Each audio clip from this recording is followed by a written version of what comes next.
Two, one. Welcome to this episode of Colorado Films, the podcast. Today we're joined by Jimmy Drain. Jimmy is a distinguished actor, writer, and producer hailing from Denver. He launched his acting journey in Hollywood, California, and his dedication has led him to star in over 55 short films and 8 feature films, including The Goal in 2005 and Don't Call Me in 2007. His talent has also shown in critically acclaimed short films such as Suicide for Two, 2005, Dream Lady in 2009, and Meet Michael in 2017. In 2015, Jimmy founded Thunder Night Entertainment, a production company currently developing several feature films, including Dick Reno, Monster Slayer, Professor Kimmer's Initiation, and the eagerly awaited Dead Rose trilogy. Among his completed feature films are Realm of Shadows and the Grindhouse-style action comedy Heavy Weapon, premiering shortly. Professor Kimmer's Initiation is a collegiate horror drama featuring marquee names like Vernon Wells, known for Commando and Mad Max 2, The Road Warrior, Richard Tyson from Kindergarten Cop and Black Hawk Down, Mel Novak and Naomi Grossman from American Horror Story, Realm of Shadows, showcased the legendary horror icon Tony Todd, also setting the stage for the anticipated drama horror feature The Dead Rose, which stars Cooper Huckabee, Vernon Wells, Richard Tyson, and Oscar nominee Eric Roberts. Heavy Weapon is poised to be Thunder Night Entertainment's second full-length feature film production and marks Jimmy's second leading role in the feature film. This project has secured worldwide distribution rights with platforms like Fossum TV and Relay, with more outlets expected to follow. Moreover, Jimmy's talents have been recognized with prestigious accolades, including Best Director Award and Best Short Film Award for the thought-provoking short Overshadow, starring Erica Monet. Jimmy, thank you for being on the show today. Hey, thank you for having me. No worries. So that's quite a resume. What got you started in film, and more particularly in horror film? It sounds bigger than it really is. It's just on IMDb we have to fill in the gaps. You know what I mean? I started out as an actor, and that's how I got into the whole film industry. So you learn a lot while you're acting, and you learn production, and I just kind of wanted to jump into production as well. Okay. And was there a particular moment in a film you were making, or a particular filmmaker that inspired you to pursue, more of the production side rather than the acting side? I think what really did it was, as an actor, you go on a ton of auditions, and then you find out you don't have a lot of control over a project or your future, really, unless you there's something to being an actor, that you have to relinquish your will in the future to the higher power to get roles. And I kind of didn't want to go through that anymore, so I just really wanted to kind of do the storytelling part of it more, and being producer, and so in that sense I really like the ability to control the story in the way I want to do it. Okay. That's what mainly did it, and it's mainly out of a storytelling quality that I wanted to tell my own tales and have control over those stories. So Okay, nice. It sounds like, did you ever see The Kid Stays in the Picture? I haven't seen that one. It's about producer Robert Evans. Okay. It's kind of like a biography of him, and it's just like he had a moment. He was an actor, and he's like, some producer came in and said, that kid stays in the picture. And at that moment, he's like, that's what I want to do. I want to be that guy who says, the kid stays in the picture. So that might be, it just flashed in my brain when you're like, I want more control over my artistic process.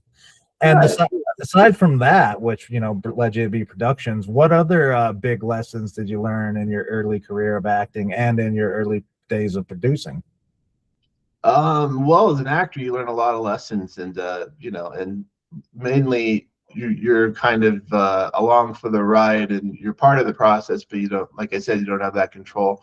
And it's a nice process, but well, as an actor too, you learn, if you care about the filmmaking process, you learn everything that goes along with it. And it's a humbling process. I think most actors who've auditioned their whole career and still do, and you got to keep a humility about you, because it's not up to you if you get a role. Just do your best to try and get it. Yeah. So those lessons were early on, and they happened right away. Producing lessons, there's always lessons I'm learning. I'm still, Yeah. I'm never going to reach the pinnacle of knowing everything, and I want to keep it that way too, because I think trying to keep a humble perspective, someone hopefully will keep improving, and Yeah. that's kind of where I want to keep. Well, there's tons of lessons that you learn, and on a daily basis. So, Okay. but yeah, it's an ongoing process. It's a real roller coaster ride, this industry. Yeah. Yeah, it is. And it's changing, every day from what we thought it was to what it's becoming. And that's fun to be Oh, a part of. it's exciting. Yeah. And so you spend your time between Colorado, LA, you're in Las Vegas right now. How do you see, obviously, the film industry in Los Angeles is a different thing than the film industry in Colorado? What are some unique things you've seen in LA that you don't see in Colorado, and vice versa? You know what? I'm mainly based in Denver, Colorado, but I do a lot of my shooting in LA. I have a really good press team out there, and I have a really good production team out there. But the main differences are availability and having it wired. I have it wired pretty well here in Denver and in LA. But interestingly enough, LA is kind of like a ghost town for a lot of productions, and the studios are not as enforced as they used to be, Okay. and therefore it's kind of a free for all. And it's looked at. I kind of look at it, the Hollywood sign, as a filter now. It's really, that's all it is, because productions are being filmed everywhere, and it's nice in that sense, because quite frankly, I like LA and it's my second home, but I really don't want to live there. And Okay. I like Denver in that respect.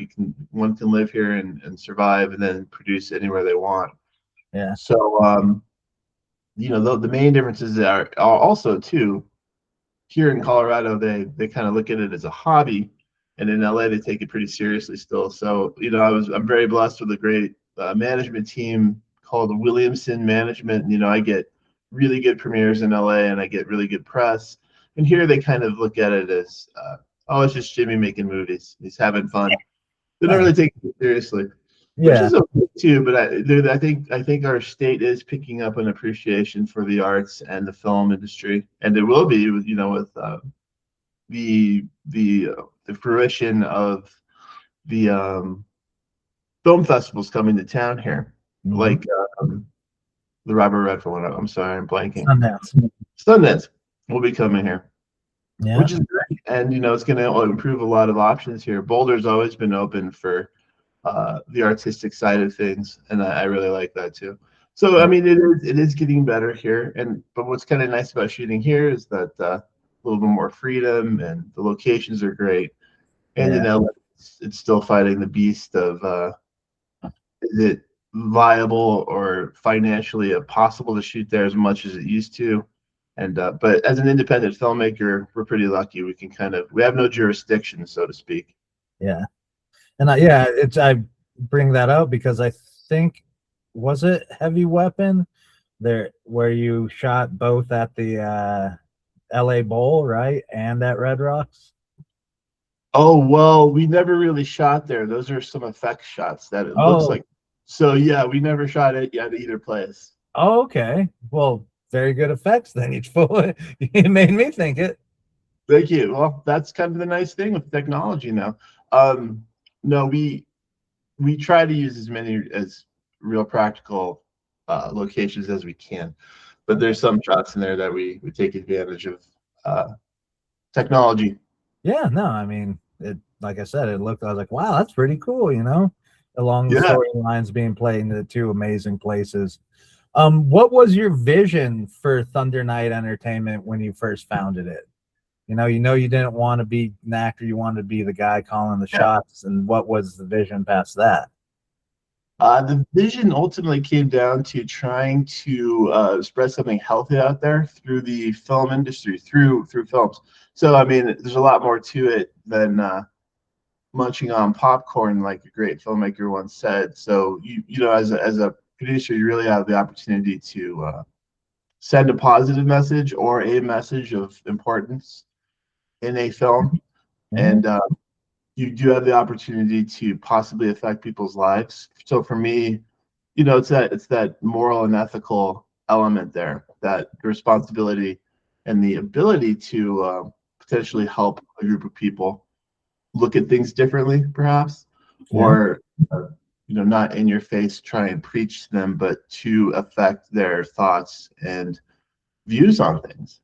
It's a very powerful opportunity that producers have, as opposed to just doing an entertainment bit, which is important. But if it's purely about just the high of getting your rocks off watching a film and enjoying it and entertaining people, I think there's more to it than that. It's part of it, but there's more to it. Yeah, you have a story and you can shape somebody's view of the world. It's Absolutely. pretty powerful. It's a very powerful thing. So at the end of the day, that's the whole purpose, I think, and any of this we're even actually trying to do. Nice. In some of these, and Heavy Weapon is a shamelessly fun popcorn muncher, and it's just a kind of a homage to the old 70s kung fu movies, but believe it or not, there are some important messages in there. Yeah, no, it looks fun, and it looks like a good movie. I obviously I only saw the trailer. I can't wait to see the full thing, but Thank you. What's the old saying? If you're going to tell people the truth, you got to make them laugh or else they'll kill you. Yeah, or they run away or kill you later. Kill you is the second option, right? Yeah, I mean, to the extreme, we're gonna work on those edges today. Sure. So how has the company evolved from your early days to what we have now? I mean, you've obviously been working at this for a long time, and the productions keep coming, and you're doing good work. But what was that? How's it evolved? How has it been easier? What are some of the things that you have liked to accomplish or are still there that you want to accomplish? Yeah, it's evolved slowly.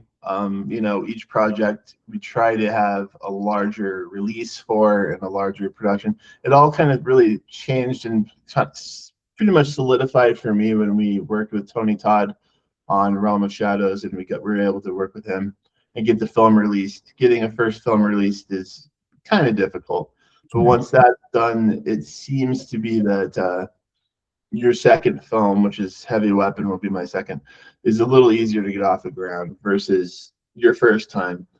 But every year is a learning lesson, and learning depending on the size of the project and the budget.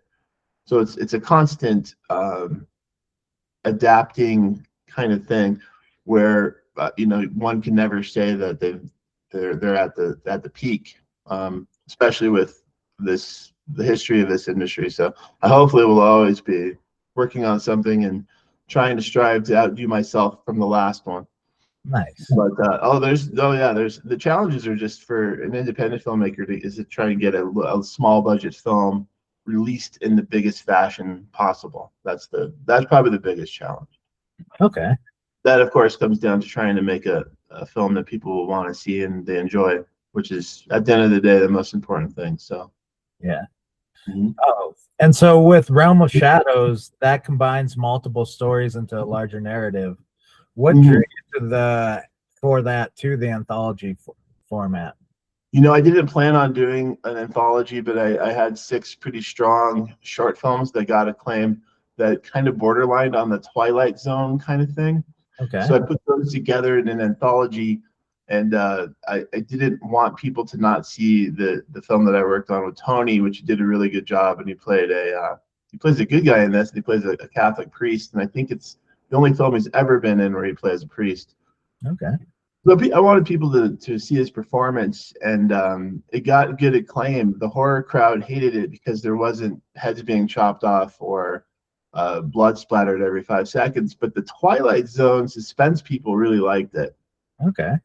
Because they are the stories in it, the horror thriller segments are, some of them are based off of true stories, and they're some of them are based on the paranormal, but they're not horror. So it requires a little bit of thinking. It's just, a little bit more of a traditional view on a film. Okay. So it's still picking up steam though. So I'm glad it did well. We got some pretty good acclaim with it. Yeah. But the fact that we had Tony Todd in it before he passed away was an honor. Yeah. Must have been fun. Yeah. And so with some of those stories, they're inspired by real world events.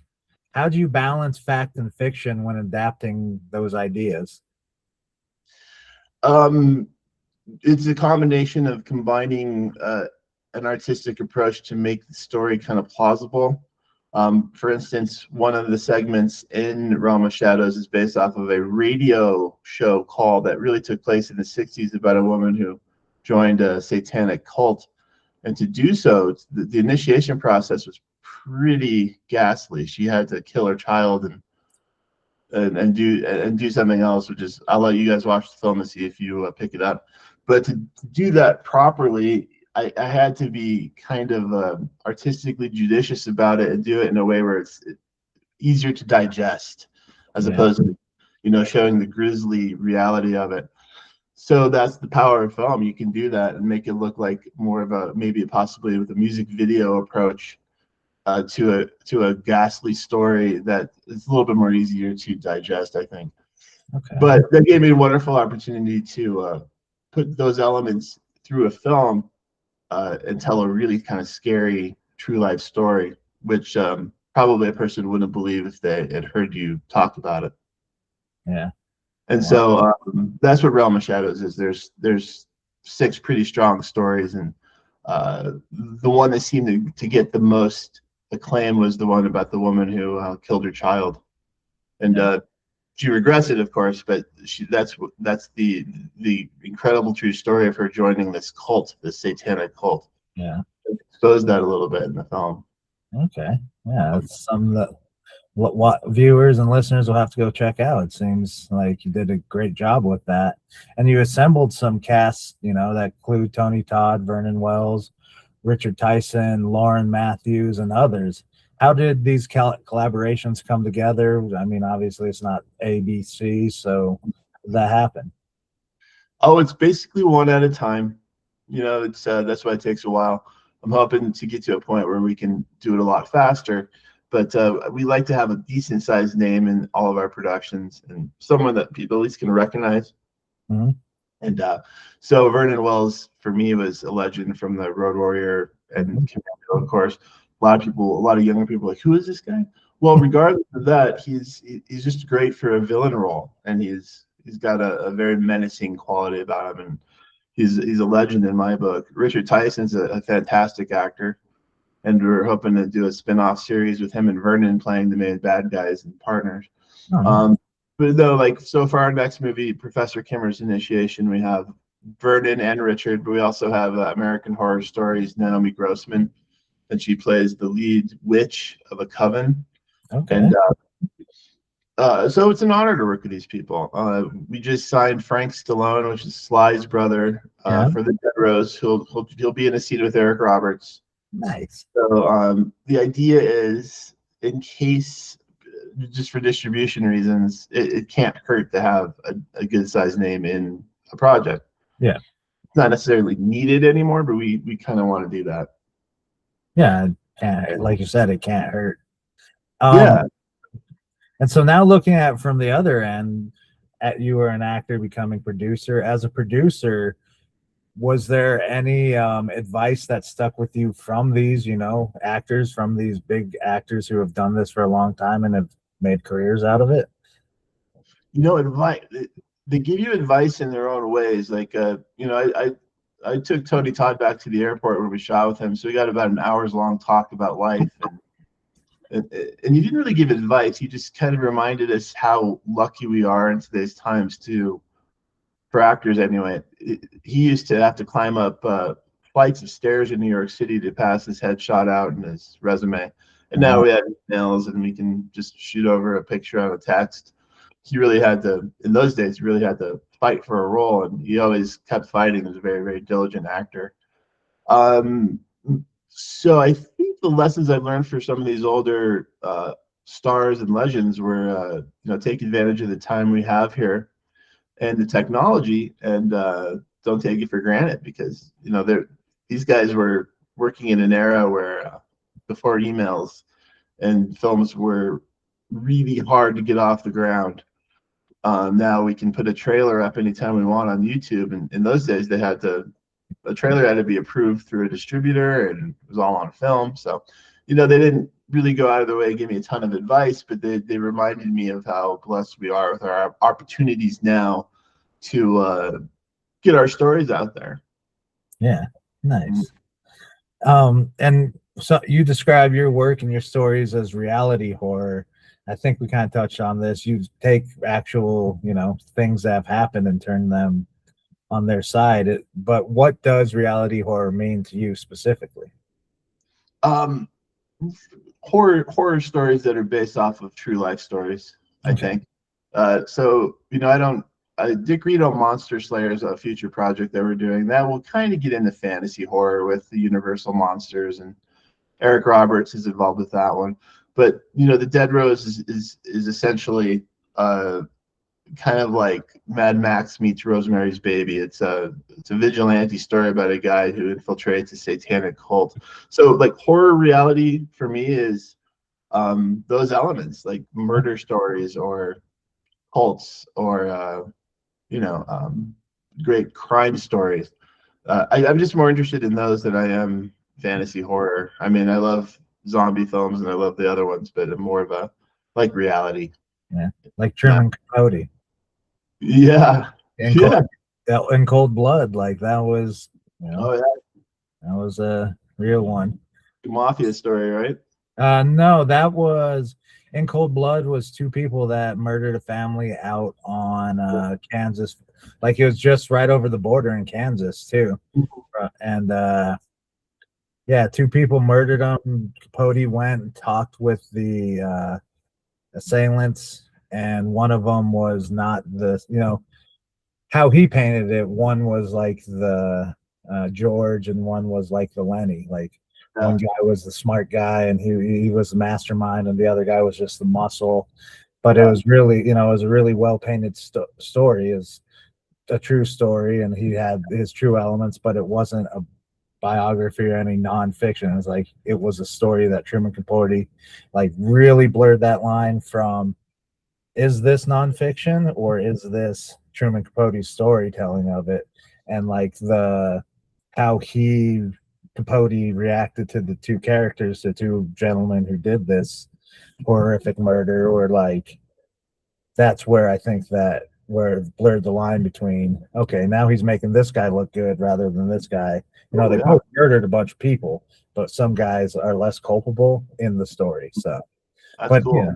A lot like it makes me think. It's just things I think of when you're talking, and so. Yeah. Well, no, just because I like that kind of approach to a horror story doesn't mean for my films, I don't throw in a little like Jeepers Creepers.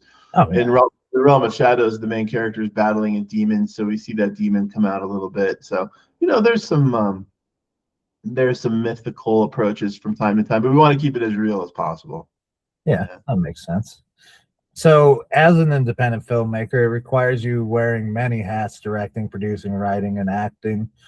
Do you enjoy producing the most? Do you enjoy producing to the point that you can direct, or do you just like staying back and watching the whole big picture and then letting the artists do their art? I like it all, really. I like working with actors, and it is nice to have. I tend to work with the same actors on various projects, and as we go further in the productions, they tend to just keep improving, and their performances get better every time. My honest favorite part about the whole process is editing the film. So it's really where the film is put together. Yeah. The other elements are slow and fun, I would say probably the least fun out of all of them is once the film's done is then the distribution process and trying to negotiate with them, and because you have your package and you have your baby ready, and they're just kind of like, oh, okay, what's this? Never mind. What else you got, or something like that. So it turns back into kind of a tedious thing. But no, I really do like I like the process of it all, but editing seems to be my favorite part of it, I think. Nice. And what's the hardest part of getting a feature film from idea to distribution? And you said the distribution. What in there makes that the most tedious, part? I'm still learning the process, but after my first round, it's easy to be culpable of getting taken advantage over, I think, on a distribution level. So if one's aware of that, they can avoid that the next round. Mainly because I think that process is looking at a film as basically a brand, and they don't look at it artistically as much as it'd be nice if they did. So it's kind of like casting in a way. They kind of look at your film as it's like a meat market. They don't really look at it for what it is, not all the time. So it's difficult in that sense. But the process of getting a film made becomes such a personal thing that by the time you're trying to release it, it's just kind of another number. So the difficulty there is trying to find a distributor who be emotionally involved with your project. It's not impossible, but it's a challenge. Yeah, I've heard that too. I've heard that term meat market for this specific thing. Sure. Somebody who came back from, what's the famous thing in LA they do? Well, the distributors are up on one level. Yeah, the AFM market. AFM. Yeah, he's like, the AFM was this person, like, the AFM was just a meat market, and it was like disgusting how it was going. Like, they had no taste, flavor for that. And I was like, okay. And I think from that I've seen a lot of different I can't remember the name of it, but there are different companies doing different distributions than that for independent filmmakers, which are showing you across the world. Because with technology, like my day job is software development, with technology you can know how many times your film's being played in wherever, and that information should be readily available to you. And if you're not getting that from your distributors, then that's a huge red flag for your distributor. Like, it should be, if it's on whatever Phoebe, whatever the smaller independent. There's a ton of them now. Yeah, those can all be tracked very easily. Like I'm writing software to do that, because it's just like, okay, you just do this. It's easy, pull in from. Yeah. And so I think that kind of advantages the independent filmmaker now. Like, hey, I can do this. We're getting to the point where I can do this myself and distribute myself and get those numbers myself. So hopefully, that's a good thing, I think. And it is still a challenge, though, especially with the younger audience, that for them to watch anything over 30 seconds is a challenge. So, but that's the industry. We have to evolve and move forward with that. Yeah. And do you think there'll still be that part for a feature film in a movie theater? Even with younger generations, we saw Obsession and Back Rooms. Those are two, like Gen Z, like that brought people back into movie theaters. You think there'll always be a place for it, but you think that place will shrink, stay the same, or maybe grow in the future if we can figure out a way to get people back together and watch films? I certainly hope it grows, because the theatrical experience is the best experience still, I think. It might open things up for smaller filmmakers and productions to for those who get streaming options right away. That might help for a future film that wants to be released theatrical. Like, for instance, our film The Dead Rose, we're hoping to get a theatrical with the names we have. Not guaranteed, but the idea is I just saw Masters of the Universe, and it was a lot of fun in the theater, and people should experience it there. A lot of people didn't go see it, so it's a generational thing, possibly. Okay. But it's really hard to say. A lot of older filmmakers are kind of fed up and they're disgruntled. A lot of them have hope, and it's going to be interesting to see the younger generation who are so used to just being sucked into a 30-second little skit on their phone to see if how long this process will last. Hopefully it'll keep the hunger alive for them to want something bigger than just a 30-second piece on TikTok. Yeah. And that's what we can hope for. But I don't think the movie process and the feature film approach is not going away. I just hope that the theatricals improve, or making a film on an independent level that feels bigger than just a cell phone video. Yeah. That's what I tried to do in Heavy Weapons, make it bigger than it is, really. Yeah. And hopefully the trailer will get people interested. But Yeah. the challenge for every filmmaker, I think. Yeah. And what can you tell us? Go more into Heavy Weapon.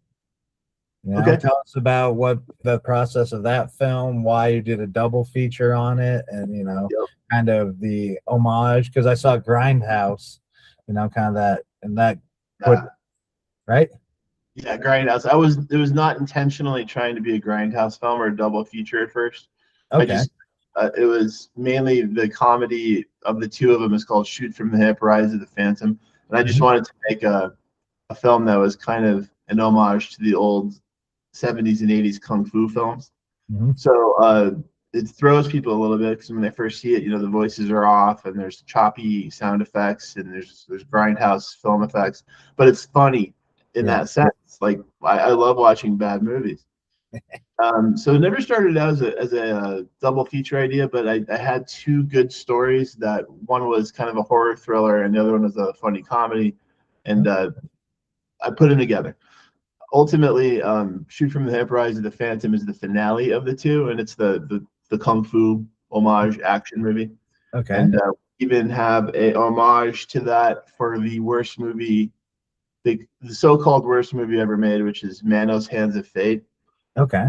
Since it's public property, in that particular film, we show it a little bit. One of the main plot lines is revolving around that movie. So we give an homage to older bad movies. Okay. But the audience experience so far has been really great. People have thought it was hilarious. So it just kind of came to be what it is, and I think it's unique and kind of cool enough to hit a unique audience. Nice. But it's entertaining. I mean, there's really pretty girls. There's over the top action and bad dialogue, but funny hijinks. All right. Are there any genres outside of horror that you'd like to explore? Oh, sure. Yeah. Well, yeah. Heavy Weapons, comedy, little bit of thriller. I'm not going to do a rom-com anytime soon. I don't like musicals so much. I mean, we might do, but horror, thriller, adventure, action. That's what I'm going to probably stay in that realm there. Nice. Keeps the adrenaline up. Oh yeah. I mean, action adventure is kind of my favorite, but I like thrillers. Okay. Yeah, they're fun. Look at you. Oh yeah. So what are your goals with Thunder Night Entertainment moving forward? Just every production, we're hoping that it gets bigger and a larger release, larger names, and just trying to take over our part of the pie there, where we can really do the films that we really want to do. The Dead Rose is probably the biggest one that's coming out with the cast and the importance of the storyline and what its meaning and power could have. And then there's a trilogy that takes off from there. So we're hoping for a theatrical release on that, and that's a challenge in today's times. Yeah. Because most people can, if they make a decent film, can almost be guaranteed a VOD platform release. And even then, it's not necessarily a guarantee. But we're just trying to get our films out on the largest scale possible and the largest distribution options. So it's pretty simple. Nice. We'll be doing documentaries too, but we're just trying to hit the largest crowd possible in today's crazy world. Nice. What keeps you filming here in the state? You said, obviously the beautiful locations. It's bit different. They, here you're Jimmy making films. Sure. But what keeps you here? What about Colorado? Sell Colorado film industry. I just love the locations. I have it wired. Like I said, I like the fact that we can go to the mountains anytime we want. We have good cityscape shots. We have a little bit of everything. When we shoot with name actors, I like with Eric Roberts, we have to go out to LA just to accommodate him. And they're all indoor shots for the most part. But I just like Colorado the best. I mean, we have really cool locations. I like the vibe. I love the fact that we're near Red Rocks or elements like that. And my family and friends are here, and that's probably the main reason. But we're in the middle of the continent. It's growing, it's booming, and the fact that like Sundance is coming here and we have a growing scene is exciting to me. So I have no desire to go anywhere else really. Nice. I hope you don't. What would you like to see happen for the Colorado film industry over the next decade? Oh, it's hard to say what I want the overall what I'd like to see happen, because sometimes I think being small and is a helpful thing for filmmakers, or coming from someplace that people don't take too seriously. If it becomes too oversaturated with filmmakers, you can kind of lose that element, I think. Okay. So I don't, do we want to be like Atlanta? I don't know. I don't know if that's a good thing. I think kind of staying small is good. What I'd love, then I'm seeing this, I'd love to see people be more excited about films here now. And I think that's happening because we're more of a sports city. Yeah. But there's a lot of great art and great artistic subcultures here. So yeah. I don't know if it should really change too much. I'm kind of liking the small approach to it. I don't want it to get too out of hand or too big, but we'll see what happens. It's just one of those things where the artistic side is coming out in the city, and hopefully it doesn't get overwhelming. Okay, I like that. Yeah, I'd agree. Don't want to. We still got that laid back cowtown vibe to us. Don't want big city Denver, although I'm not from Denver, so every time I go down to Denver, It's like I'm going to the big city. Yay! They think we're a cowtown. Yeah, the people who come in here from New York and LA think we're a cowtown, but it's changing. And I never looked at it like that, but it's a beautiful city. I like it. Oh yeah, no, it's our home, and I love it too. And to combat it's a cow town. Well, actually, it's the most defensible capital in the United States, and we have the second largest concentration of federal buildings in Denver. Wow. Yeah, and if Washington ever fell, we are now the capital of the United States. If they ever fell, whatever that means. That's why we're here. I was kidding. Yeah. What do you think Colorado filmmakers should be paying attention to right now? So as we're going forward. I don't know. I don't know I know what I have to pay attention to. Okay. It really depends on the filmmaker, what they want to do with their film. I have a lot of friends that are just happy making short films and little side projects for them and their immediate crowd here, which is fine. Yeah.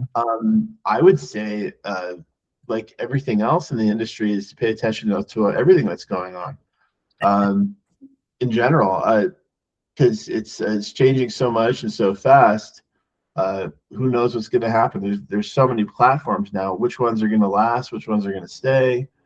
Yeah. What trends are happening? You mentioned Obsession and the other backrooms, which are kind of psychological thrillers. Well, those have always been around, but it must be doing well because of the way they made the films. So I don't watch a lot of other people's work just to kind of stay fresh in my own mind. Okay. But again, the fact that I'm not in LA, it kind of also keeps me focused as opposed to absorbing myself with everything that's going on.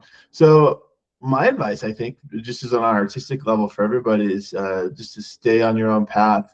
But if you're going to make a movie, try to get it out there to the largest audience possible. Yeah. Okay. It's a lot of work to do a movie, so it's why just show it to your family, Yeah. No, I agree. And so what's been released by you, where can people watch these? Realm of Shadows is the first feature film. That's the one with Tony Todd. That's on Tubi, Apple TV, and Fandango right now. Okay. And, the next film is Heavy Weapon, of course, the vibrant kind of exploitation film. That's on licensed by Fossum TV and Relay. And in about a month, we're hoping to get Tubi and Apple TV. Okay. And that's the one that premieres at the Mayan next Thursday. Yeah. So if people are available and they're at near the Mayan Theater, to please check it out, because it does have a fun kind of a cinematic quality that's great for the giant screen.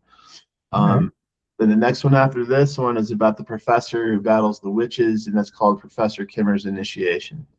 Okay. And that will be hopefully screened for the first time by around Halloween time. Oh, nice. Good time for it. Time for it, yeah. Yeah. A few more questions. Give you some rapid fire ones. See, get to know you a bit more. Rapid Fire is a good movie, by the way, starring Brandon Lee. I just want to throw that out. Rapid Fire? It's a movie starring the late Brandon Lee. Yeah, well, that was what? That was after Crow 2. Like, he did 2 or 3 after it, right? And that was one of them. He made Rapid Fire before the Crow. Oh, did he? Okay. Yeah. So I just want to throw that out. Okay. Well, hey, I learned something today. Thank you. No problem, bro. All right. So, what's your favorite horror film of all time? My favorite horror film, it's I would have to say Night of the Living Dead, the original. Okay. Or The Exorcist, but that's just kind of a basic for everybody. But yeah, I think the impact the original Night of the Living Dead had was pretty amazing on the independent film scene. Yeah. I love the cheesy 80s horror films, like I love Day of the Dead, the third in the series. But if you look at what a goal might be for an independent filmmaker, is the original Night of the Living Dead. The fact that it came from nowhere, very small budget, and it just grew over time and became a cultural phenomenon. That's an amazing feat. So that's probably my favorite. All right, nice. Are you more practical effects or CGI? I'm trying to stick with practical as best I can, but there's some really cool things people can do now with CGI. Like make a character look like they're at Red Rocks or they're not. Yeah. But I don't want that to dominate any of my films. I only want to use it as a tool. Okay. I'll never have AI actors talking with each other, but you can do some cool stuff, and I'll leave it at that. You can fill in some gaps pretty nicely with technology now. Nice. But I'm practical. I like practical. Yeah, I mean, if it helps, we can do it. So what would be your dream actor or actress to work with? Oh boy, there's a lot of them. I definitely am excited to work with Frank Stallone, because he's part of the team there with Stallone's. I really like working with Eric Roberts. He's an Academy Award nominee. I've worked with him twice now. Wonderful to work with. We're working on another project where we might be in talks with Dolph Lundgren, and I mean, there's a bunch of A-listers I want to work with, but I can't really say until we cross that bridge. Yeah. But the Dead Rose has a great little cast, and of a lot of 80s, 90s names. Yeah. So I'm just grateful to be working with them on that one. Nice. Who's your favorite movie villain? Movie villain. Oh boy. Well, Darth Vader, of course, but I would say my favorite movie villain in the horror films, in a horror movie, is Captain Rhodes from Day of the Dead. He's just such a up jerk. He really wasn't. I guess he's a villain. The Jeepers Creepers character is pretty cool in the first one, and of course the demon in The Exorcist, Pazuzu, was a great villain. Yeah. And I probably have more. Darth Vader. Yeah. All right. Yeah. It's classic. Pinhead. Sorry. Pinhead too. These are all classic villains. Like, what's your favorite pizza? Pepperoni. Okay, no one's gonna be like, nah, you're wrong, bro. It's like, all right, yeah, Pinhead's great. I like Freddy Krueger. I just wasn't as impacted by him as, say, Pinhead or Darth Vader. Yeah. Freddy Krueger when he's eating the sausage pizza and other people's faces. I still remember that from when I was a kid. So That's something you would do, isn't it? yeah. You care. So what would one piece of advice that you would give to, I know you've given aspiring filmmakers quite a few pieces of advice, but what would be one that you'd hope would stick from this conversation? For me, I think the best thing to do is find a genre that you're passionate about, and if you want to produce the films in that genre, you're gonna run into times where you don't want to do it, or it's too hard, it just seems impossible. But if you're passionate about the genre and the story, it'll eventually get done. So that is the most important thing, is to find what genre you're passionate about and how you want to affect people's lives through that genre, through that medium of film. But because everything else will follow, even on days if you don't want to do it, you still have the hunger. And that, I guess that comes down to anything in life. If you keep the hunger for a certain profession or goal or dream, then it'll all come to fruition. It's just going to take a little bit of time. Nice. Just find that hunger. I think a lot of people have problems staying hungry. Okay.